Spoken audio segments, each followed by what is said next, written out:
നമസ്കാരം. പൊതുവിദ്യാഭ്യാസ വകുപ്പിൻ്റെ ഭാഗമായ state institute of educational technology SIET പുതിയൊരു പദ്ധതി ആവിഷ്കരിച്ച് നടപ്പാക്കുകയാണ്. നാം വിദ്യാഭ്യാസത്തിലൂടെ ആർജിക്കുന്ന അറിവുകൾ ഭാവിയിൽ ഇടപഴകുന്ന തൊഴിൽ മേഖലകളിൽ എങ്ങനെ ഫലപ്രദമായി ഉപയോഗിക്കാം എന്ന ചിന്തയാണ് തൊഴിൽ ഉദ്ഗ്രഥിത വിദ്യാഭ്യാസം എന്ന ആശയത്തിലേക്ക് നയിച്ചത്. ഈ ആശയത്തിൻ്റെ ആവിഷ്കാരത്തിനായി പൊതുവിദ്യാഭ്യാസ വകുപ്പിൻ്റെ ഗവേഷണ സ്ഥാപനമായ SCERT പാഠപുസ്തകങ്ങൾ തയ്യാറാക്കിയിട്ടുണ്ട്. കൃഷി, electronics, financial literacy, media, videography, plumbing, design തുടങ്ങി വ്യത്യസ്തമായ മേഖലകളിലാണ് ഈ പാഠപുസ്തകങ്ങൾ തയ്യാറാക്കിയിട്ടുള്ളത്. ഇതിനെ അധികരിച്ചുള്ള ഡിജിറ്റൽ ഉള്ളടക്കങ്ങൾ SIET തയ്യാറാക്കി കഴിഞ്ഞു. ഈ ഡിജിറ്റൽ ഉള്ളടക്കങ്ങൾ കൂടി ഉപയോഗിച്ചുകൊണ്ട് ഫലപ്രദമായി തൊഴിൽ ഉദ്ഗ്രഥിത വിദ്യാഭ്യാസം നിർവഹിക്കാൻ സാധിക്കും. പൊതുവിദ്യാഭ്യാസ വകുപ്പ് ഗുണമേന്മ വിദ്യാഭ്യാസ പദ്ധതി നടപ്പാക്കുന്ന ഈ പശ്ചാത്തലത്തിൽ തൊഴിൽ ശേഷി കൂടിയുള്ള ഒരു സമൂഹത്തെ വാർത്തെടുക്കുന്നതിന് ഈ പദ്ധതി ഏറെ പ്രയോജനം ചെയ്യും എന്ന് ഞാൻ പ്രതീക്ഷിക്കുകയാണ്. SIET തയ്യാറാക്കുന്ന ഡിജിറ്റൽ ഉള്ളടക്കങ്ങൾ കൂടി ഉപയോഗിച്ചുകൊണ്ട് തൊഴിൽ ഉദ്ഗ്രഥിത വിദ്യാഭ്യാസം ഫലപ്രദമായി നടപ്പാക്കാൻ നമുക്ക് കഴിയട്ടെ എന്ന് ഞാൻ ഹൃദയപൂർവ്വം ആശംസിക്കുന്നു.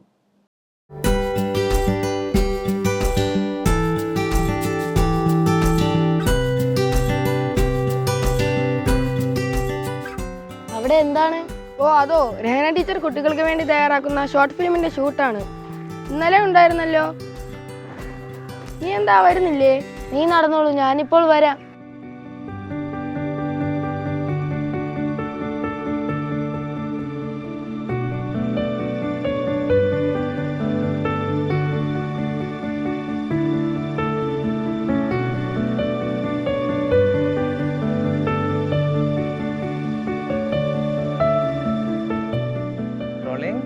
ആക്ഷൻ. മെല്ലെ മെല്ലെ മെല്ലെ.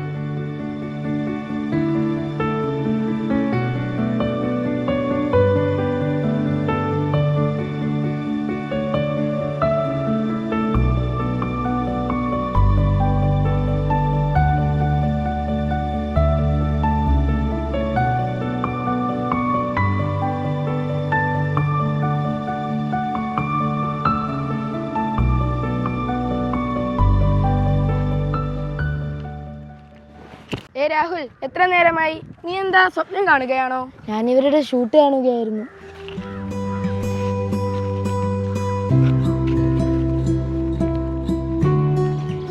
എനിക്കും ഒരു ക്യാമറാമാൻ ആകണം. ഒരുപാട് നാളായുള്ള ആഗ്രഹമാണ്. അതാണ് നീ സ്വപ്നം കണ്ടുകൊണ്ടിരുന്നത്. നമുക്ക് അനിൽ സാറിനോട് പറയാം. നമ്മുടെ സ്കൂളിൽ പുതുതായി തുടങ്ങിയ വീഡിയോ ക്ലബിന്റെ ചുമതല സാറിനാണ്. സാറിനോട് പറയാമല്ലേ? യെസ് സാർ, എന്ത് സഹായം വേണമെങ്കിലും ചെയ്തു തരും.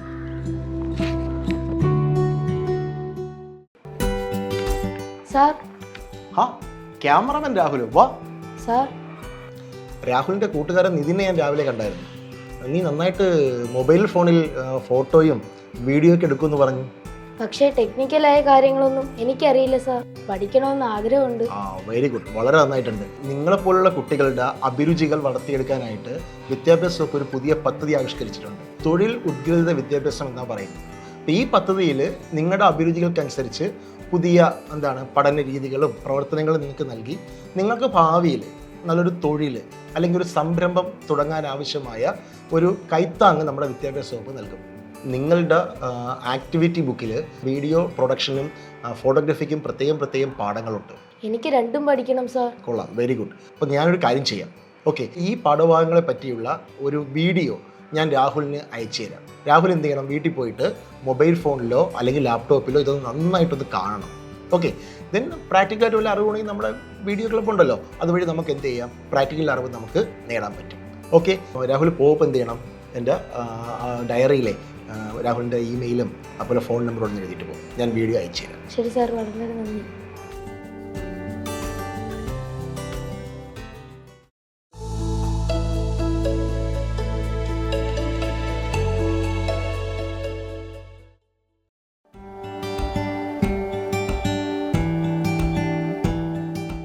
1000 വാക്കുകൾക്ക് തുല്യമാണ് ഒരു ഫോട്ടോഗ്രാഫ്.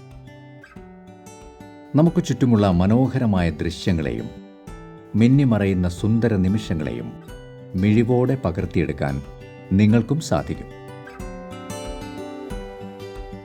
ഫോട്ടോഗ്രാഫി എന്ന കലാരൂപത്തിന് കുറച്ച് സാങ്കേതിക പരിജ്ഞാനം ആവശ്യമാണ്.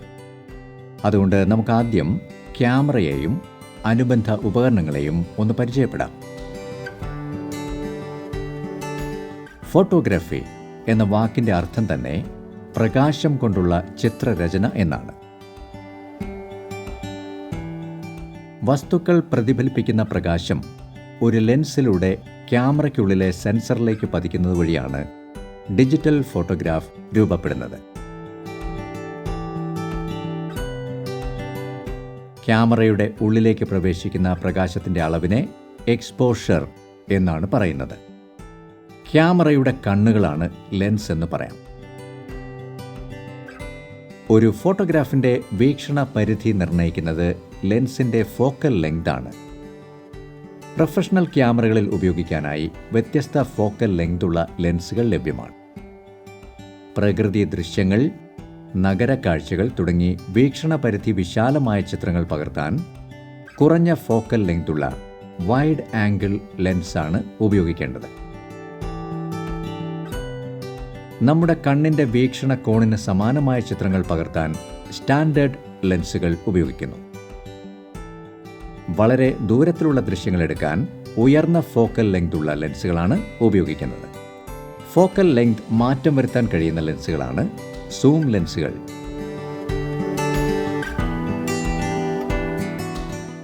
നമ്മുടെ കണ്ണുകളിലെ ഐറിസിൻ്റെ മധ്യത്തിലുള്ള പ്യൂപ്പിളിന് സമാനമായി ലെൻസിലെ ദ്വാരമാണ് അപ്പർച്ചർ. അപ്പർച്ചറിൻ്റെ വലിപ്പം ക്രമീകരിക്കുന്നത് വഴിയാണ് ക്യാമറയ്ക്കുള്ളിലേക്ക് പ്രവേശിക്കുന്ന പ്രകാശത്തിൻ്റെ അളവ് കൂട്ടുകയും കുറയ്ക്കുകയും ചെയ്യുന്നത്. ഇംഗ്ലീഷിലെ എഫ് എന്ന അക്ഷരമാണ് അപ്പർച്ചർ നമ്പർ സൂചിപ്പിക്കാൻ സാധാരണ ഉപയോഗിക്കുന്നത്. അപ്പർച്ചർ നമ്പർ കുറഞ്ഞിരിക്കുന്നത് വലിയ ദ്വാരത്തെയും നമ്പർ കൂടിയത് ചെറിയ ദ്വാരത്തെയും സൂചിപ്പിക്കുന്നു എന്ന് ഓർക്കണം. ഡിജിറ്റൽ ക്യാമറയിൽ അപ്പർച്ചർ നമുക്ക് ക്രമീകരിക്കാൻ സാധിക്കും. ഉദാഹരണത്തിന് f1.8 എടുത്ത ഒരു ഫോട്ടോ നോക്കൂ. സബ്ജക്റ്റ് ഷാർപ്പാണ്, എന്നാൽ ബാക്ക്ഗ്രൗണ്ട് ബ്ലർ ആണ്, അല്ലേ? ഇനി ഇതേ ദൃശ്യത്തിൻ്റെ f4 എടുത്ത ഫോട്ടോ നോക്കൂ. ഇപ്പോൾ പശ്ചാത്തലം കുറച്ചുകൂടി ഷാർപ്പായി. ഇനി f8 എടുത്ത ഫോട്ടോ കാണാം. ബാക്ക്ഗ്രൗണ്ട് വളരെ ഷാർപ്പായി, അല്ലേ? ബാക്ക്ഗ്രൗണ്ട് എല്ലാം സ്മൂത്ത് ബ്ലർ വരികയും സബ്ജക്റ്റ് വേറിട്ട് നിൽക്കുകയും ചെയ്യുന്ന തരം ഫോട്ടോ എടുക്കേണ്ടി വരുമ്പോൾ വലിയ അപ്പർച്ചർ സെലക്ട് ചെയ്യണം. എന്നാൽ വ്യത്യസ്ത പൊസിഷനുകളിൽ നിൽക്കുന്ന ആളുകളുടേതുപോലെയുള്ള ഒരു ഫോട്ടോ വേണ്ടി വരുമ്പോൾ കുറച്ചുകൂടി താഴ്ന്ന അപ്പർച്ചർ വേണം തിരഞ്ഞെടുക്കാൻ. എങ്കിൽ മാത്രമേ എല്ലാവരെയും ഫോക്കസ് ചെയ്യാൻ സാധിക്കുകയുള്ളൂ. വിശാലമായ ഒരു ദൃശ്യം മുഴുവൻ ഷാർപ്പായിരിക്കേണ്ടി വരുമ്പോൾ f8, f12 പോലെയുള്ള അപ്പർച്ചർ വേണ്ടി വന്നേക്കാം.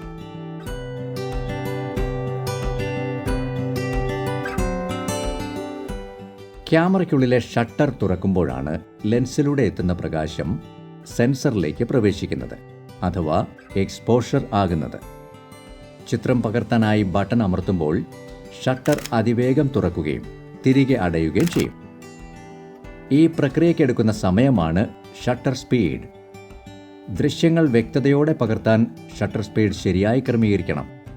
ഷട്ടർ സ്പീഡ് കുറഞ്ഞിരുന്നാൽ കൂടുതൽ പ്രകാശം അകത്ത് കടക്കും, ദൃശ്യം ബ്രൈറ്റ് ആയിരിക്കും. എന്നാൽ കുറഞ്ഞ ഷട്ടർ സ്പീഡിൽ ക്യാമറ ഷെയ്ക്ക് ചെയ്യുകയോ സബ്ജക്റ്റ് ചലിക്കുകയോ ചെയ്താൽ ദൃശ്യത്തിൻ്റെ വ്യക്തത നഷ്ടപ്പെടുമെന്നും ഓർക്കണം. എന്നാൽ തന്നെയും ഒരു വെള്ളച്ചാട്ടം പോലെയുള്ള സ്മൂത്ത് ദൃശ്യങ്ങൾക്ക് സ്ലോ ഷട്ടർ സ്പീഡായിരിക്കും നല്ലത്. ഒരു വെള്ളത്തുള്ളി തറയിൽ വീണ് ചിതറുന്നത് പോലെയുള്ള ഫോട്ടോ എടുക്കുമ്പോഴോ അപ്പോൾ വളരെ ഫാസ്റ്റായ ഷട്ടർ സ്പീഡാണ് ആവശ്യം. എന്നാൽ നല്ല ലൈറ്റ് ഉണ്ടായിരിക്കണം എന്നതും ശ്രദ്ധിക്കുക.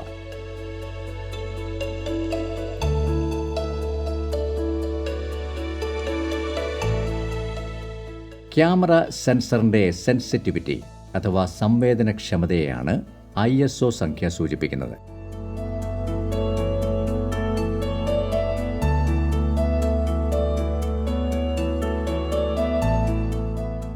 ISO കൂടുന്നതിനനുസരിച്ച് ഇമേജ് കൂടുതൽ ബ്രൈറ്റ് ആയിരിക്കും. എന്നാൽ ക്രമാതീതമായി ISO കൂട്ടുന്നത് ചിത്രത്തിൻ്റെ ഗുണനിലവാരത്തെ ബാധിക്കും. സാധാരണയായി ലൈറ്റ് കുറവുള്ളപ്പോൾ ISO കൂട്ടി ഫോട്ടോ എടുക്കേണ്ടി വരും. വിവിധ ISOയിൽ എടുത്ത ചിത്രങ്ങളുടെ താരതമ്യം നോക്കൂ. ഇവ തമ്മിലുള്ള വ്യത്യാസം ശ്രദ്ധിക്കുക.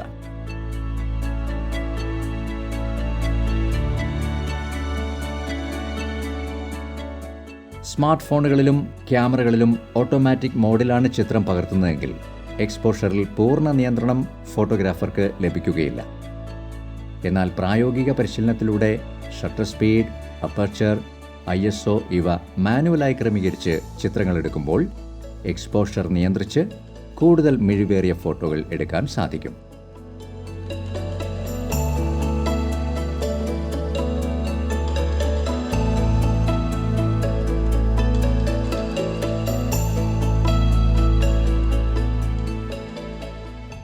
ഫോട്ടോഗ്രാഫിയിൽ കോമ്പോസിഷൻ അഥവാ ഫ്രെയിമിംഗ് വളരെ പ്രധാനപ്പെട്ട ഒരു കാര്യമാണ്. നമുക്ക് ചില പ്രധാന കോമ്പോസിഷൻ തത്വങ്ങൾ പരിചയപ്പെടാം. Rule of thirds. ചിത്രത്തിൽ കാണുന്നത് പോലെ തിരശ്ചീനവും ലംബവുമായ 2 വീതം വരകൾ ഉപയോഗിച്ച് ഫ്രെയിമിനെ 9 തുല്യ ദീർഘചതുരങ്ങളായി വിഭാഗിച്ചിരിക്കുന്നു. വരകൾ കൂടിച്ചേരുന്ന ഭാഗത്ത് ചിത്രത്തിലെ പ്രധാന സബ്ജക്റ്റ് വരുന്ന രീതിയിൽ കമ്പോസ് ചെയ്യുന്നതാണ് റൂൾ ഓഫ് തേർഡ്സ് എന്നതുകൊണ്ട് ഉദ്ദേശിക്കുന്നത്. മിക്ക ക്യാമറകളുടെയും സ്മാർട്ട് ഫോണുകളുടെയും ഡിസ്പ്ലേയിൽ ഈ ഗ്രിഡുകൾ ഉണ്ടാവും. എന്നാൽ ഇത് എപ്പോഴും കർശനമായി പാലിക്കേണ്ട ഒരു നിയമമല്ല, പകരം ഒരു മാർഗരേഖ മാത്രമാണ് എന്നോർക്കണം. ലീഡിംഗ് ലൈനുകൾ. ചിത്രത്തിനുള്ളിലെ നേർരേഖകളുടെ സഹായത്താൽ പ്രധാന സബ്ജക്റ്റുകളിലേക്ക് നമ്മുടെ ശ്രദ്ധ പതിപ്പിക്കുന്ന കോമ്പോസിഷനാണ് ലീഡിംഗ് ലൈൻസ്. ഈ ചിത്രങ്ങളിലെ ലീഡിംഗ് ലൈനുകൾ പ്രധാന സബ്ജക്റ്റിലേക്ക് കണ്ണുകളെ നയിക്കുന്നത് നോക്കൂ.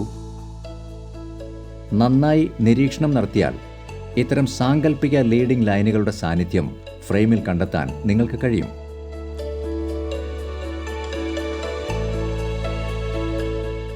ഫ്രെയിമിനുള്ളിലെ ഫ്രെയിം. പ്രധാന ദൃശ്യത്തെ ഫോട്ടോഗ്രാഫിൻ്റെ ഫ്രെയിമിനുള്ളിൽ തന്നെയുള്ള മറ്റൊരു ഫ്രെയിമിലാക്കുന്ന കോമ്പോസിഷനാണ് ഇത്. ഇങ്ങനെ ജനാലകളോ ആർച്ചുകളോ പോലെയുള്ള മറ്റൊരു ഫ്രെയിം കൊണ്ടുവരുന്നത് ചിത്രത്തിന് കൂടുതൽ ആഴവും അർത്ഥവും നൽകും.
സാർ, ആ രാഹുൽ വാ. രാഹുൽ അയച്ചെന്ന ഫോട്ടോ ഉപന്യാസം ഞാൻ നന്നായിട്ട് കണ്ടു കേട്ടോ, വളരെ നന്നായിട്ടുണ്ട് കേട്ടോ. Thank you sir. ഇനി രാഹുലിന് ഇഷ്ടപ്പെട്ട വീഡിയോഗ്രാഫി പഠിക്കാനായിട്ട് ഒരു അടിസ്ഥാനം രാഹുലിന് ഇപ്പോൾ ആയിട്ടുണ്ട്. ഞാൻ 1-2 വീഡിയോയും കൂടെ ഞാൻ എന്ത് ചെയ്യാം അയച്ചു തരാം. നന്നായിട്ട് അത് എന്ത് ചെയ്യുക, പഠിക്കുക. എന്തെങ്കിലും സംശയം ഉണ്ടെങ്കിൽ വിളിക്കാൻ മറക്കരുത് കേട്ടോ. ശരി സാർ.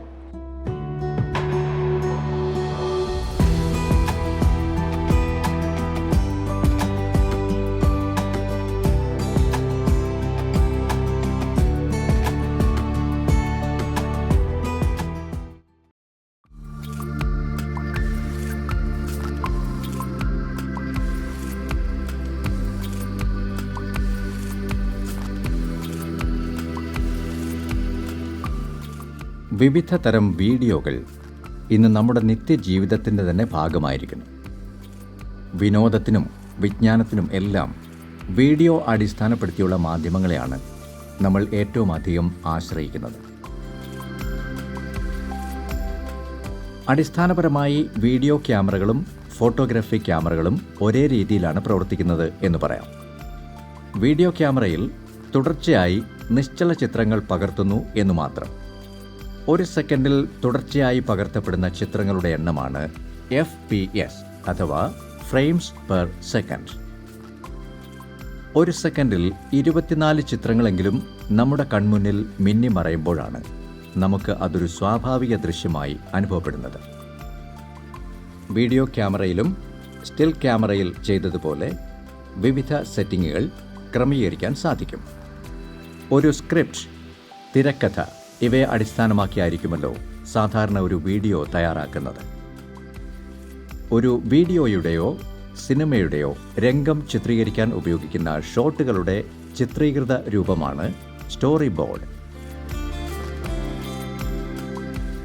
ഒരു രംഗം അഥവാ സീൻ ചിത്രീകരിക്കാൻ ഏതുതരം ഷോട്ടുകളാണ് ആവശ്യമായി വരിക എന്ന് വിഭാവനം ചെയ്യാനും അവയെ ഷൂട്ടിംഗ് സംഘത്തിലുള്ള മറ്റുള്ളവരുമായി പങ്കുവയ്ക്കാനും സ്റ്റോറി ബോർഡ് സഹായകരമാണ്.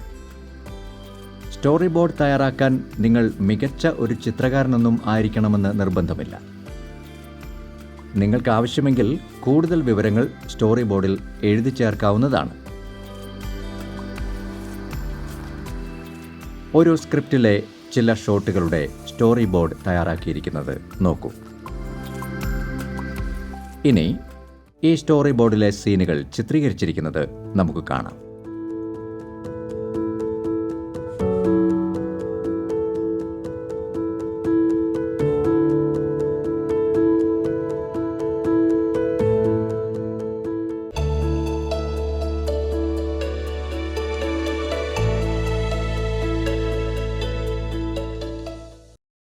വീഡിയോഗ്രാഫിയുടെ ഏറ്റവും പ്രധാന ഘടകമാണല്ലോ ഷോട്ടുകൾ.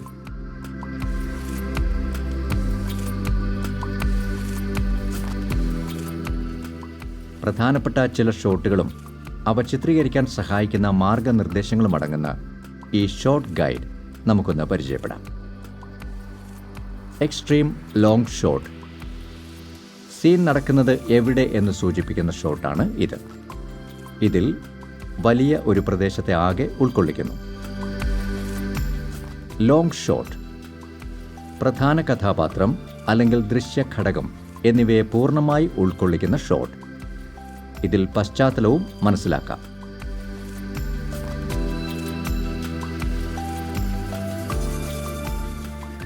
ക്ലോസപ്പ് ഷോട്ട് കഥാപാത്രത്തിൻ്റെയോ ദൃശ്യഘടകത്തിൻ്റെയോ സൂക്ഷ്മമായ ചിത്രീകരണം. വികാരങ്ങൾ, സൂക്ഷ്മവശങ്ങൾ എന്നിവ കാണിക്കുന്നതിനാണ് ഈ ഷോട്ട് സാധാരണ ഉപയോഗിക്കുന്നത്.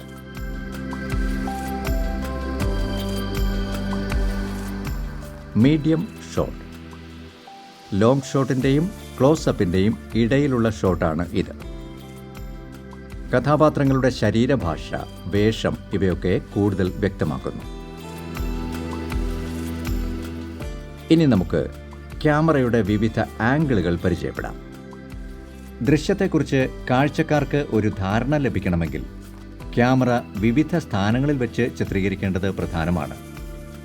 ഇത്തരത്തിൽ ദൃശ്യങ്ങൾ പകർത്താൻ ക്യാമറ വയ്ക്കുന്ന വ്യത്യസ്ത സ്ഥാനങ്ങളെ അഥവാ പൊസിഷനുകളെയാണ് ക്യാമറ ആംഗിൾ എന്നതുകൊണ്ട് ഉദ്ദേശിക്കുന്നത്. High angle. ക്യാമറ കഥാപാത്രത്തെക്കാൾ ഉയരത്തിൽ. ഇവിടെ കഥാപാത്രങ്ങൾ ചെറുതായും ബലഹീനരായും കാണപ്പെടും. Eye level. കഥാപാത്രത്തിൻ്റെ കണ്ണുകളുടെ അതേ തലത്തിൽ വരുന്ന ആംഗിൾ. പക്ഷപാതമില്ലാതെ സമഭാവത്തിൽ കഥാപാത്രത്തെ അവതരിപ്പിക്കുന്നു.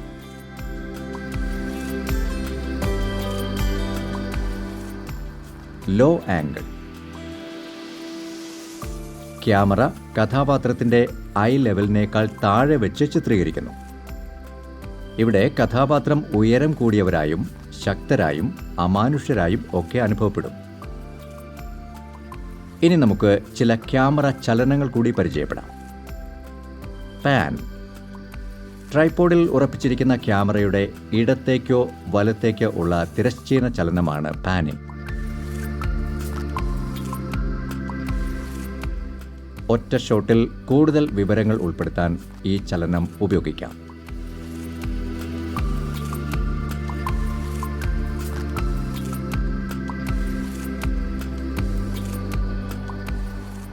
Tilt up, tilt down. ക്യാമറയുടെ മുകളിൽ നിന്ന് താഴേക്കും തിരിച്ചുമുള്ള ലംബമായ ചലനമാണ് ഇത്.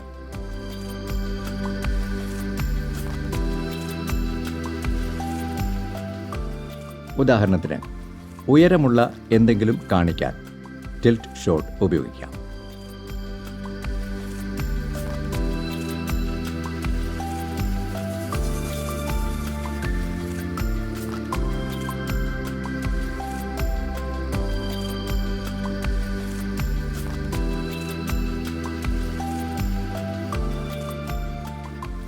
സ്റ്റോറി ബോർഡ് അനുസരിച്ചുള്ള എല്ലാ ഷോട്ടുകളും ചിത്രീകരിച്ചു കഴിഞ്ഞാൽ ഒരു എഡിറ്റിംഗ് സോഫ്റ്റ്വെയർ ഉപയോഗിച്ച് കഥയുടെ ക്രമത്തിൽ ചിത്രം എഡിറ്റ് ചെയ്യാം. ഈ ഘട്ടത്തിൽ ആവശ്യമായ ശബ്ദ ഘടകങ്ങളും വീഡിയോയിൽ ചേർക്കാം. സംഭാഷണം അല്ലെങ്കിൽ വോയിസ് ഓവർ, സൗണ്ട് ഇഫക്റ്റുകൾ, സന്ദർഭത്തിന് ചേരുന്ന പശ്ചാത്തല സംഗീതം എന്നിവ ശ്രദ്ധാപൂർവം സമന്വയിപ്പിച്ച് നിങ്ങൾക്ക് ഒരു വീഡിയോ പൂർത്തിയാക്കാം.